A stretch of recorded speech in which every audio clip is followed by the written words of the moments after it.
Buen día, profe.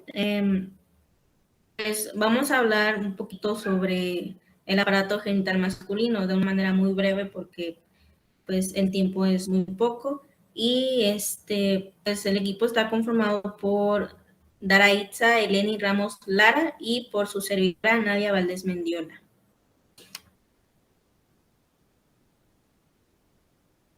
Lo que vamos a tocar en esta presentación va a ser los testículos y el epidídimo, las vías espermáticas, el pene, la próstata y las glándulas. Vamos a empezar hablando de los testículos de una forma pues muy general, pero tratando de abarcar lo importante. Pues el testículo es un órgano ovoide y aplanado transversalmente. Tiene un color blanco azulado y es brillante y es liso. O sea, de hecho se alcanza a ver pues tantito aquí el color de este. Va a poseer dos caras, una cara medial y una cara lateral, dos bordes, un borde posterior y un borde anterior, y dos polos o extremidades, una superior y una inferior. Su función va a ser la producción de espermatozoides y de hormonas masculinas, pero solo producción de espermatozoides, porque la maduración de estos se va a llevar a cabo aquí, en esta estructura de aquí, que es el epidídimo. El testículo, como dato interesante, el testículo izquierdo está más descendido que el derecho.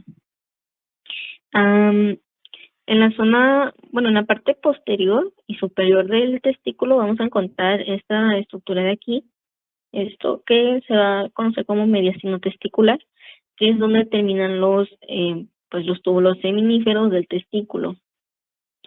Aquí, en esta parte de aquí, pues va a encerrar vasos, que son estos que están acá, y también una serie de conductillos eferentes, que vamos a conocer que pues, se le conoce como red testicular. A partir de estos conductillos es pues como es la forma en la que el testículo se va a conectar con el epidídimo.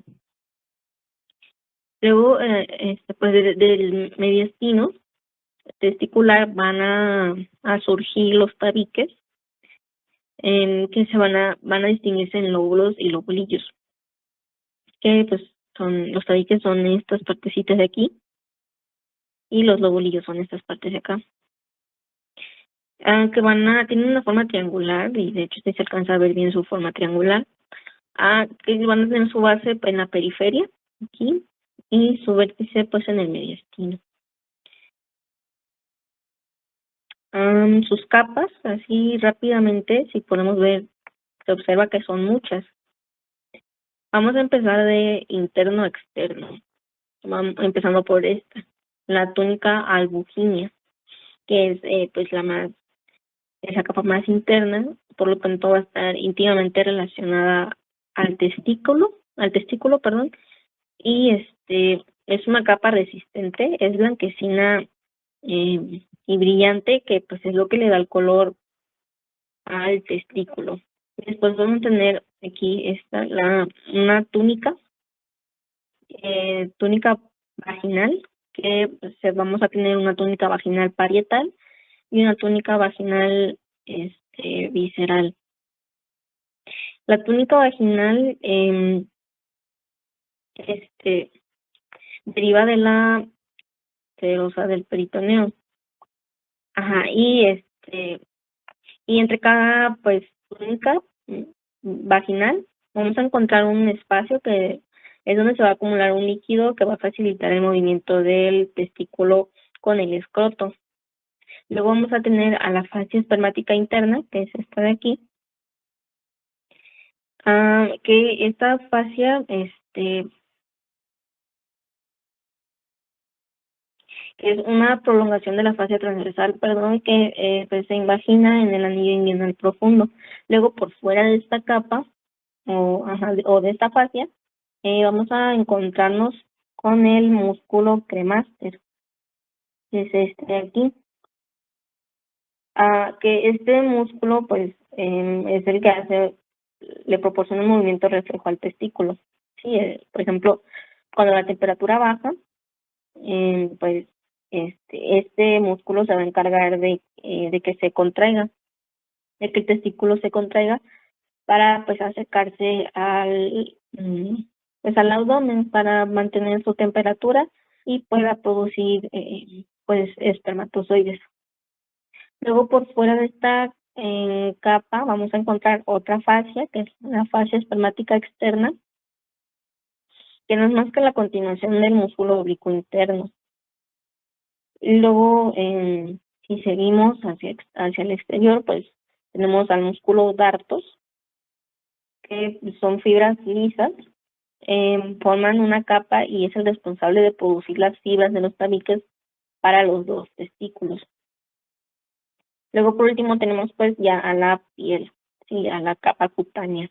Pero antes de esta piel vamos a observar, o bueno, se debería observar aquí más o menos la fascia superficial. En la zona del mediastino,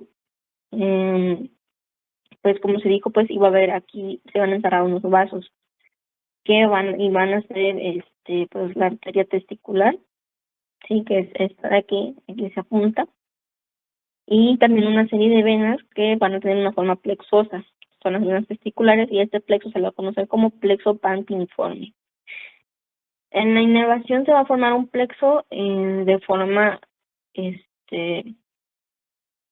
un plexo de fibras, perdón, que se va a conocer como plexo testicular, que va a conectar con ganglios renales y con nervios esplánicos. Y luego los vasos linfáticos van a drenar a los ganglios linfáticos y a los renales. El epidídimo es un tubo estrecho y alargado que está situado en la parte posterior del testículo. De aquí, este es el testículo y este es el epidídimo. Pues conecta los conductos diferentes, conductillos, pues al reverso de cada testículo, ¿no? Que mencionaba que es a través de estos conductillos que pues, se van a comunicar. Está constituido por reunión o apelotamiento de conductos semíferos. Va a poseer una cabeza que es redondeada y supramedial, es esta de aquí, que pues ahí se va a recibir al esperma y luego lo va a almacenar, es la parte más grande del epidídimo. Un cuerpo que es alargado, está marcado con la B, que es donde va a ocurrir la maduración de los espermatozoides, y una cola, que es inferior y lateral, que es donde se van a almacenar los espermatozoides ya madurados, que van a continuar con el conducto deferente, que está marcado con la B. El revestimiento de las paredes del epidídimo está segregado por glucógeno, que es un polímero que ayuda a la formación de espermatozoides, así como, o más bien a la maduración, así como otras pues sustancias que hacen que los espermatozoides vivan. Pues ya se mencionó que conectan con el testículo a través de sus conductillos y va a poseer tres funciones.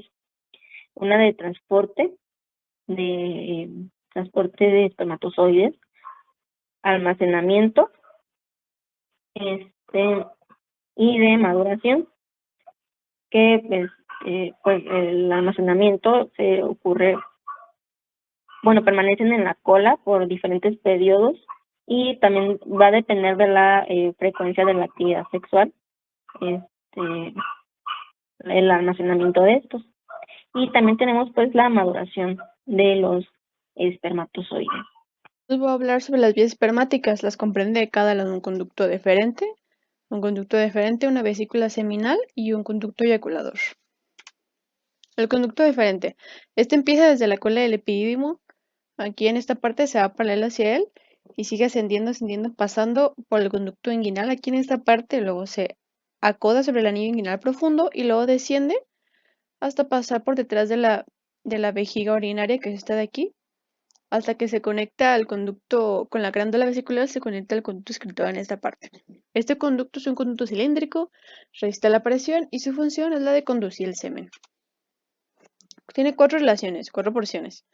En la escrotal está unido el epidídimo y está envuelto por cubiertas que forman el escroto. En la funicular, cuando pasa el epidídimo, pasa a formar parte del cordón espermático. El cordón espermático contiene nervios, sangre, vasos linfáticos y obviamente el conducto deferente.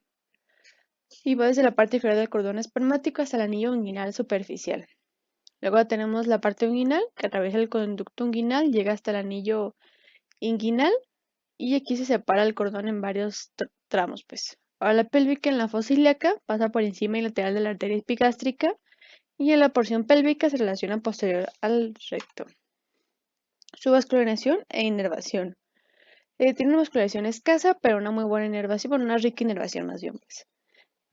Su vascularización está dada por la arteria del conducto deferente, por las ramas umbilical y arteria vesical inferior. La arteria se une en el fondo de la vejiga y sigue el conducto hasta el epidídimo. Su inervación es dada por el plexo hipogástrico inferior, más específicamente por el plexo deferencial, que es el que acompaña el conducto y lo atraviesa. Ahora tenemos a las vesículas seminales. Son pequeñas glándulas bilaterales, son estas dos. Están detrás de la vejiga y anterior al recto, suelen medir 4 centímetros. Su extremidad superior, que es esta, suele ser más enchanzada que la inferior, que de aquí sale el conducto excretor, que ya hemos mencionado que ese conducto se formaba por el conducto de la vesícula y el conducto deferente. Y su función tiene una función excretora, que el 70% del líquido seminal sale de estas vesículas. Sus relaciones. Anteriormente, la parte final del uréter cruza el extremo superior de la glándula, lateralmente el plexo venoso vesical y prostático superior con el segmento yuxtavesical del uréter y con el peritoneo. Posterior está separada del recto por el tabique recto vesical y por el peritoneo urogenital. Este peritoneo urogenital es el que cubre la vesícula y forma el fondo, forma como un saquito, que es lo que permite, bueno, da como la posibilidad de la exploración física a estas glándulas. Relación de tacto, pues. Medialmente tenemos el conducto deferente, inferior se une con la ampolla del conducto deferente en la base de la próstata. Su vascularización. Su vascularización es dada por la arteria del conducto deferente, por la arteria umbilical, ramas umbilical, rectal media y vesicular inferior, y su inervación es dada por el plexo hipogástrico inferior. Ahora vamos con el conducto eyaculador. Está formado por el ángulo del conducto excretor de las vesículas seminales y el deferente. Mide aproximadamente de 10 a 20 minutos en el adulto y toma sus vasos y sus nervios de las redes prostáticas. Aquí tenemos a la glándula, aquí tenemos el conducto deferente y forman el conducto eyaculador. Ahora vamos a hablar sobre el pene, que es un órgano sexual masculino con capacidad eréctil. En su estado flácido tiene forma cilíndrica ubicada delante del escroto y en la erección se aumenta su volumen, se vuelve rígido y se endereza. El pene, justo junto con el escroto, forman los órganos genitales externos masculinos. Ahora vamos a hablar sobre su descripción. En su parte proximal está fijada al esqueleto por la inserción de los cuerpos cavernoso al pubis y en su plano medio al ligamento suspensorio del pene. Su cuerpo es cilíndrico con dos caras, una dorsal, que es la superior, una escrotal, que es la inferior, y en su extremidad distal podemos encontrar la glande, que es esta de aquí. Bueno, la glande es liso, es tapizado de mucosa, y aquí se encuentra el orificio externo de la uretra, que es este de aquí, que es para hacer la orina. Su corona, aquí está la corona, está conectada al prepucio por el cuello de la glande. El prepucio tiene una forma de mango alrededor de la glande. El prepucio es como un pequeño pliegue enrollado. También su cara interior está cubierta de mucosa. Y cuando este prepucio es muy estrecho y la glande no lo puede atravesar, no puede pasar por él, pues, se le llama fimosis. Envoltura del pene. Está envuelta por la piel, dartos, fascia superficial del pene, la profunda y la túnica alveínea. La piel es fina, móvil y contiene glándulas sebáceas que están al nivel del prepucio. Y también tiene glándulas prepuciales, que esas glándulas producen esmegma, que es la combinación de células de piel muerta y sebo natural. Luego tenemos los dartos, que son capas de fibras musculares, y la fase superficial del pene, que asegura la movilidad de la piel por su tejido conectivo laxo, y contiene vasos superficiales. La profunda son vasos profundos y esta favorece la erección. Y la túnica es una capa fibrosa que envuelve las formaciones eréctiles del pene. Su vascularización y inervación. Su vascularización es dada, la vascularización de las túnicas vienen de las pudendas externas por la rama femoral y perineal, y los cuerpos eréctiles vienen de las pudendas internas por las ramas ilíaca interna. Tiene sus venas son superficiales y profundas. Las superficiales vienen de las túnicas que drenan hacia abajo. Las profundas drenan las venas carvenosas. Sus nervios. La sensibilidad es dada por el génito femoral e ilioinguinal, que son ramos del plexo lumbar, y la erección es dada por el plexo hipogástrico inferior y nervios esplácnicos pélvicos. Ahora, ¿cómo funciona la anatomía funcional de la erección? La erección se debe al aporte sanguíneo masivo a los tejidos eréctiles. Esto viene por un estímulo parasimpático. La relajación de los músculos lisos permite el paso de la sangre. O sea, cuando sucede este estímulo parasimpático, relajación de las trabéculas y arterias helicinas, y permite que la sangre llene las cavidades del cuerpo, del pene. Haciendo esto, que hay un aumento en la rigidez y en el volumen de los cuerpos cavernosos y esponjosos, y esto produce la erección. La erección procede de comandos de nervios con vías centrípetas, centros y vías centrífugas. Ahora, para ese estado de flacidez es por mecanismos inversos. Continuando con este tema que ya es el último que abordaremos, es la próstata y glándulas bulbouretrales. Y aquí tenemos una vista anterior de la próstata y una vista posterior. La próstata y las glándulas van a segregar un líquido que va a ayudar a la formación del semen o del esperma. La próstata es un órgano que se desarrolla alrededor de la parte inicial de la uretra. Va a estar compuesta por dos porciones, una glandular y una fibromuscular. La próstata va a producir el 20% del volumen del semen. Tiene una cara anterior que es casi corta, y casi vertical, y en ella vamos a encontrar el istmo de la próstata, pues dos caras inferolaterales que va a estar en relación con la fascia pelviana y el músculo elevador del ano. Vamos a tener una base que va a corresponder pues, a la cara posterior, y un vértice que corresponde a la parte inferior. La próstata es un órgano firme y es elástico, y en él vamos a encontrar 5 lóbulos. Uno anterior, que corresponde al istmo de la próstata, por lo tanto va a ser fibromuscular. Uno posterior, que está detrás de la uretra y por debajo de los conductos eyaculadores. Dos laterales, uno derecho y uno izquierdo, y uno medio que va a estar entre la uretra y los conductos eyaculadores. El parénquima prostático lo vamos a dividir en un lóbulo prostático derecho y en un lóbulo prostático izquierdo, y va a estar compuesto por lobulillos glandulares y por el istmo de la próstata. A su vez, estos dos lóbulos van a estar subdivididos en otros 4 lobulillos, y así de manera muy rápida pues son el lobulillo inferoposterior, que está ubicado periféricamente, el lobulillo inferolateral, que es de posición periférica y que constituye la mayor parte de la cara inferolateral de la próstata. El lobulillo superomedial, que se sitúa central y está por detrás de la uretra, y rodea el conducto eyaculador.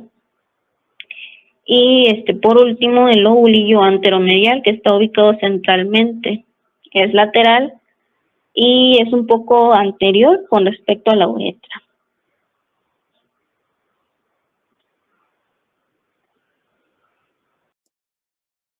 Ahora vamos con sus relaciones.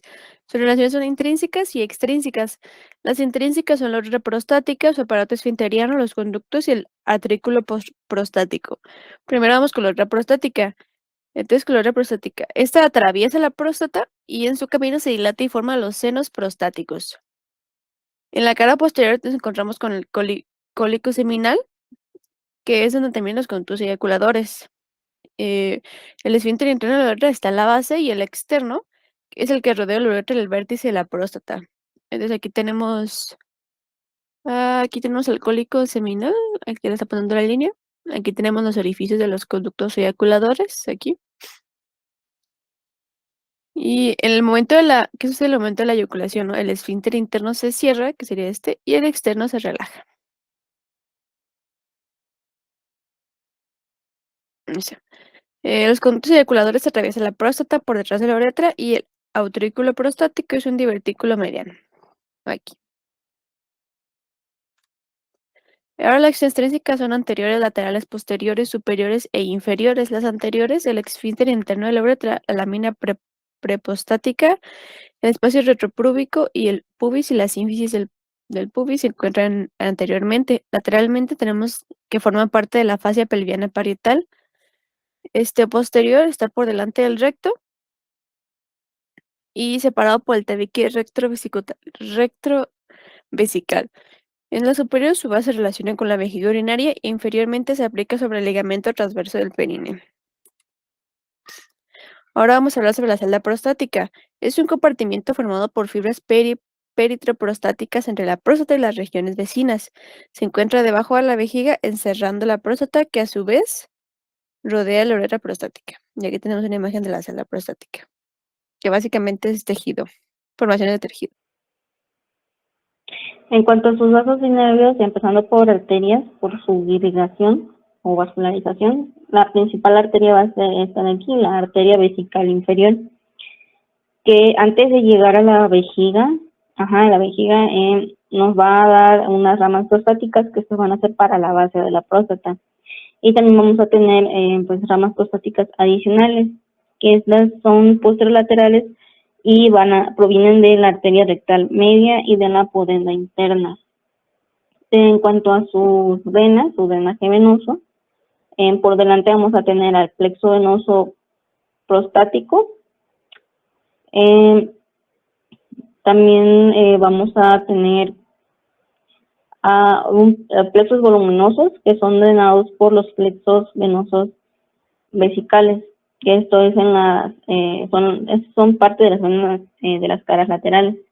Y pues su inervación va a estar dada por el plexo hipogástrico inferior. Bueno, proviene del plexo hipogástrico inferior. Este va a acompañar a las arterias y se forma en un plexo, que es el plexo prostático. Las vulvorotrales, que se originan como vaginaciones del epitelio, y su secreción neutraliza la orina, lubricando la uretra previo a la eyaculación. Sus descripciones y relaciones son dos, una en cada lado. Está en el espacio perineal profundo y por encima del bulbo del pene, son laterales al esfínter externo. Tiene el volumen de una cereza con un conducto excretor que perfora la membrana perineal. Están separadas del bulbo del pene por la membrana perineal. Y aquí las tenemos en una vista lateral con un corte sagital y de frente. No, es una vista posterior, perdón. Y ya por último, en vasos y nervios, ahora de las glándulas. Y así rápidamente, pues en cuanto a sus arterias, su irrigación va a estar dada por la arteria del bulbo del pene y la arteria uretral. Su drenaje va a estar dado por el plexo prostático o vesical y va a estar inervado por el nervio pudendo.